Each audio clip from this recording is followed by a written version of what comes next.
I'm back. I'm back. Hey y'all. I'm Rashanti. For those who don't know, I just come here and I talk shit about my life and about things that be on my mind. I'm not a therapist. I'm not here to tell you what to do with your life. I'm not here to tell you what's right and wrong. I'm just here to tell you what I've learned and my experiences in life. That is all. Not a wait. So today, a different topic is about dysfunctional families, and I was want to talk about that because I thought it was really interesting when I seen this video as well as read up on like the different types of children that come out of dysfunctional families. And yeah, I just want to talk about that. Like first I want to speak on what exactly is a dysfunctional family. So from what I can best explain it as is basically a family. Okay, let's put this out. No family is perfect. I'm just gonna put that out right there. No family is perfect. So if you look at somebody and you're like, oh, their life it looks so perfect and they look so happy all the time, like they always love each other. Da, da, da. Nothing's perfect. So don't ever think that every family goes through some sort of traumatic issues or their own complicated problem, whatever, because they go through it. Now, the difference between dysfunctional families and functional families is dysfunctional families is they're a family that doesn't know how to deal with their pain, basically. And sometimes that can be one person, sometimes it can be a whole group. And basically, if you don't deal with it, it gets passed down. Like, the whole what is it? It's like ancestral trauma or something like that. Like basically that. Um well, functional families, they know how to deal with their trauma healthily. They know how to communicate towards each other. They know how to, move past issues without being stuck on them. For example, when somebody passed away, a functional family would know how to healthily, health, healthily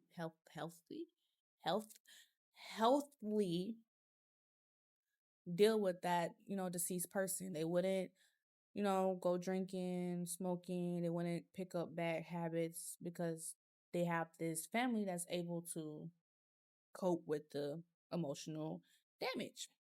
Now, dysfunctional family, a lot of it's selfish, because you got people who's too focused on their own pains that they're not even really open to like realizing how their own pain is causing pain on other people, or they're not open to seeing how they live their whole life in this trauma mindset.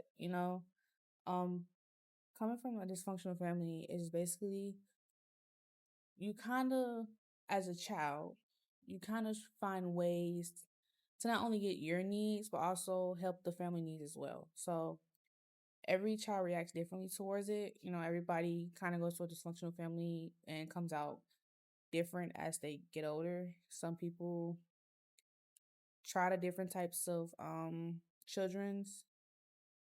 This is a particular word, but I don't know the particular word. But some of us have tried different types of like things and ways on how to deal with dysfunctional family. And as time went on, we found our way. So recently I found out that like I'm like the hero. Quotation marks. I'm like the hero. I would say for me. In my dysfunctional family. Reason I would say that is because the hero is basically somebody that when they see and realize like, okay, my families going through pain, they try their best to try to ease the pain. So they try their best to not be as disruptive. They try their best to be as most responsible. They try their best to not make as much mistakes. And they try their best to always like perform, basically. Try their best to always perform and show their best selves, their best characters, because they don't want to put that weight on the family. Like when you grow up and see people who's always sad or who's always, not feeling good, like I hate my life or I'm so stressed out. People, parents normally just say that just regularly, like, oh, I'm just so stressed out. Like, I'm just so stressed out. As a child, particularly me, hear that and I think, okay, well, let me not do something that's going to stress her out more. I think as a child, seeing my parents just be in such fragile situations or just seeing them so having their weak moments, um, you You it's either you take that as like rejection, or you take that as like, how can I help this person?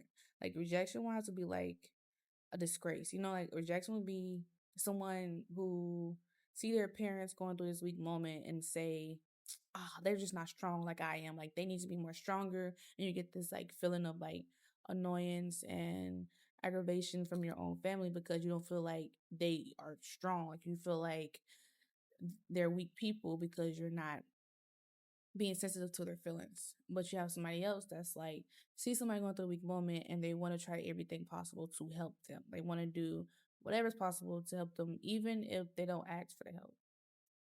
So for me, I had to like genuinely understand and realize, like, damn, yeah, I that sounds like me. Like me being the hero. And you guys can look this up more yourself if you want to look more into it. I've performed so much in my life that it took me so long to realize, like, Sean, you have a mask on. It didn't take me. It didn't take me to high school. And even in high school, it was still like, even in high school, I was still doing it to a certain extent. Like I was still go on my way to help individuals, even though I know like that's not my business. That's not my job. That's not, like help is okay, but when the help becomes draining, or when the help becomes and feels like you can't be honest with this person, then it's like, is it really help? You know? Like I can say for me, it's been plenty of times where I've held my tongue because I know that if I was to say how I really felt, this person would get mad. So I'm just not gonna say it. Like it's things like that. It's just things like that can kind of rub up on you, and it's like, damn. It's like, damn. It's like when you're a kid, you don't think all these things matter, and then you look back and you're like, damn, all that shit mattered. Like every single thing you remember in your fucking brain says you were more and fucking matters. And I just, I'm thankful to know that like it's not just me. And I'm also like thankful to know that it's something that's not easily solvable, but it's solvable. Like it's it's not impossible for you to get them bad habits. I know for me, I'm noticing how I let my other relationships kind of rub off from growing up in dysfunctional families. You start to leech on to people that remind you of these family members that you grew up with that you've always helped in my scenario.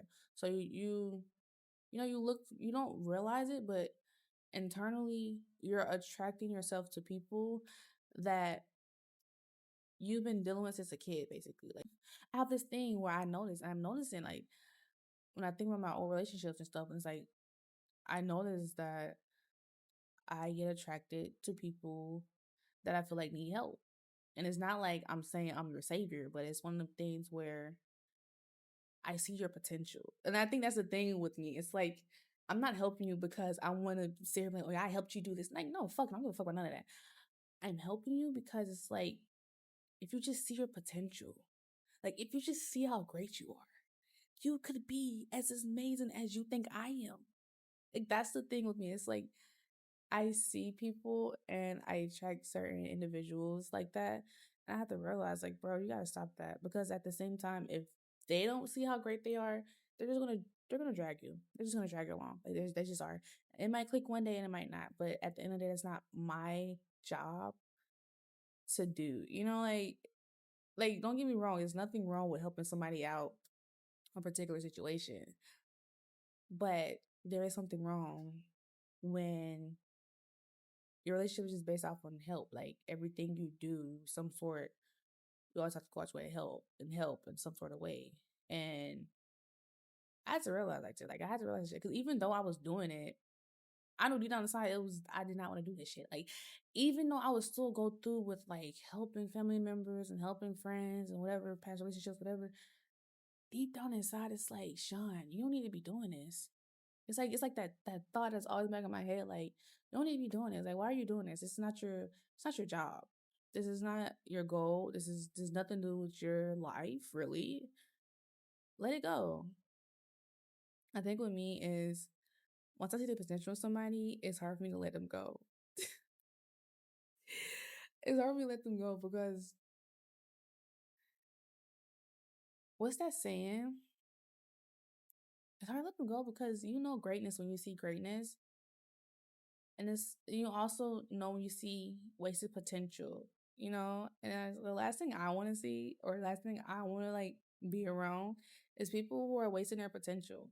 And I don't know, I feel like as a friend or a girlfriend or sister or mother or whatever, like whatever, I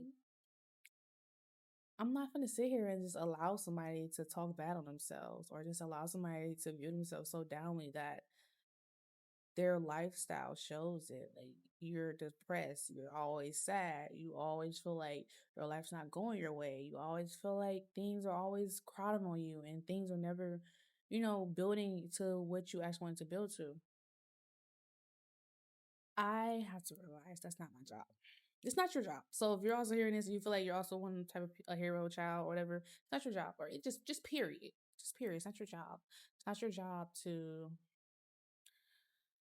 take care of another. I don't want to say mature because everyone isn't mature and that's the issue here. Take care of another adult. It's not your job. You have to realize the same way you were able to custer up your strength, your faith, your will, whatever you want to call it, to get you out of the hell of the mind and to make you realize how great you are, they can do the same.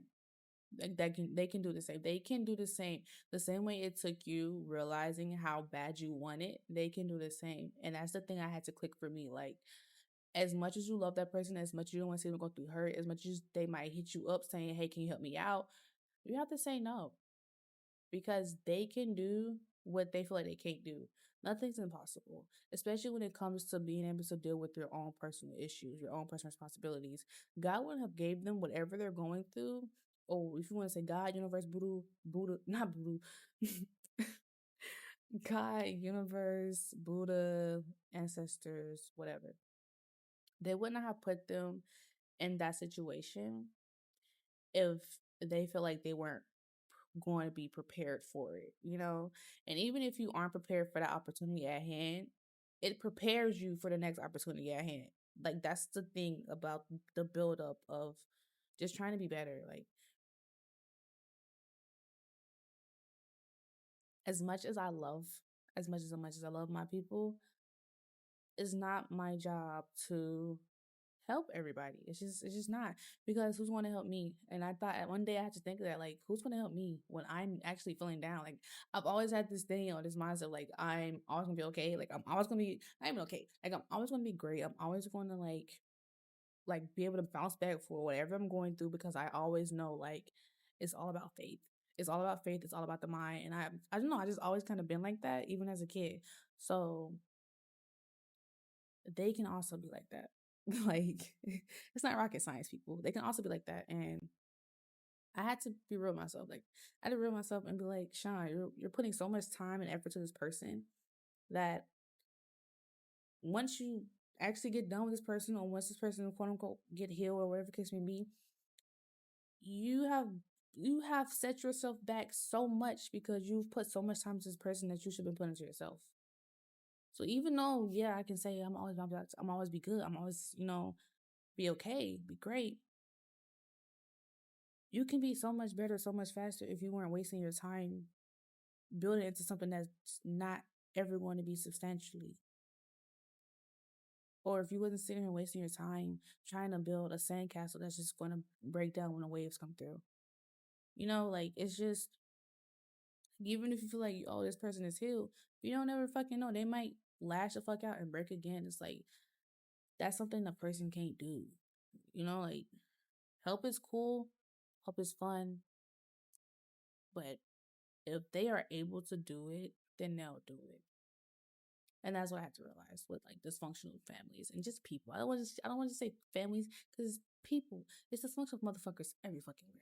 That's because you're just not dealing with your pain. Like you sit around every day saying the same old story, giving yourself the same old narrative instead of actually dealing with the fuck is your real issue. Like if you got some shit going on with you, deal with that. Don't sit around want people to deal with it for you, or don't sit around trying to project your feelings onto other people. Don't do that.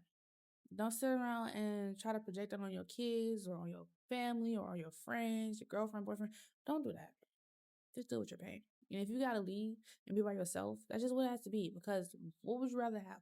You rather live a life where you're fucking miserable and don't even want to really be here for real on this fucking earth? Because I don't.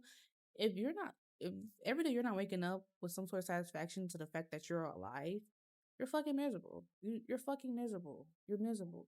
So it's either you be miserable or you have to, cut some things off to actually get to the person you need to be. And that's okay. Like, you have to set some boundaries. You have to tell some people, hey, I can't do this no more. I can't go drinking out like I used to. I can't go smoking like I used to. I can't, because I'm trying to do it my pain the healthy way. So my kids don't have to deal with my pain. My pain. Like, I only realize, like, kids have to deal with your pain. Just tap into what you know you want and just who you are. Because if not, you will sit here and let your life be dragged down by people and pain and old trauma. And you don't want that. Nobody wants that. Nobody wants that. Nobody wants to be miserable, bro. Like, nobody wants to wake up every fucking day and say to themselves, like, ugh, I gotta get up again. What? Yo, that is wicked. If you wake up every day and you don't even smile, you wake up every day and the first thing you do is complain, bro. Like, come on now. Like, y'all don't see how that's an issue?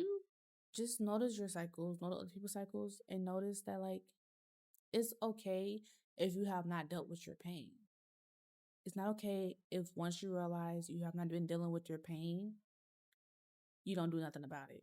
Like, it's just not okay. Like, it's not okay. Or you just do the same old shit you were doing before. That doesn't make sense, baby girl. Doesn't make sense. Doesn't make sense. Doesn't make sense. Doesn't make sense.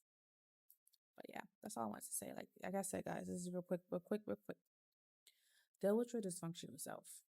Because honestly, I think a lot of us have some sort of dysfunctional aspects in us.